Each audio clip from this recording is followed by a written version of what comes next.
বাংলাদেশ যাতে চরমপন্থী ও মৌলবাদের অভয়ারণ্য হয়ে উঠতে না পারে, বিএনপি সেই প্রত্যাশা করছে বলে মন্তব্য করেছেন দলটির ভারপ্রাপ্ত চেয়ারম্যান তারেক রহমান। আজ রবিবার ১৭ই আগস্ট জাতীয় প্রেসক্লাবে জাতীয় কবিতা পরিষদের আয়োজনে গণতন্ত্র উত্তরণে কবি সাহিত্যিকদের ভূমিকা ও করণীয় শীর্ষক মতবিনিময় সভায় ভার্চুয়ালি যুক্ত হয়ে তিনি একথা বলেন। তিনি বলেছেন, গণতন্ত্র, মৌলিক অধিকার ও জবাবদিহিতামূলক রাষ্ট্র প্রতিষ্ঠার জন্য নির্বাচনের কোনো বিকল্প নেই। দেশের মালিকানায় একমাত্র দাবিদার এদেশের নাগরিক। এই সত্যকে প্রতিষ্ঠিত করতে চাইলে মানুষের ভোটাধিকার প্রশ্নে গণতন্ত্র প্রতিষ্ঠার জন্য বাকস্বাধীনতার পক্ষে একটি অবাধ, সুষ্ঠু নির্বাচনের পক্ষে সবাইকে ঐক্যবদ্ধ থাকতে হবে।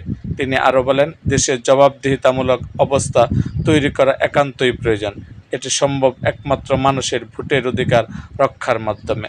বিতাড়িত স্বৈরাচারের পূর্ণ জাগরণ প্রতিহত করতে সবাইকে একসাথে কাজ করার আহ্বান জানান বিএনপির ভারপ্রাপ্ত চেয়ারম্যান। বলেন, দেশের সার্বভৌমত্ব রক্ষার ঐক্যের প্রতিধ্বনি উচ্চারিত হোক।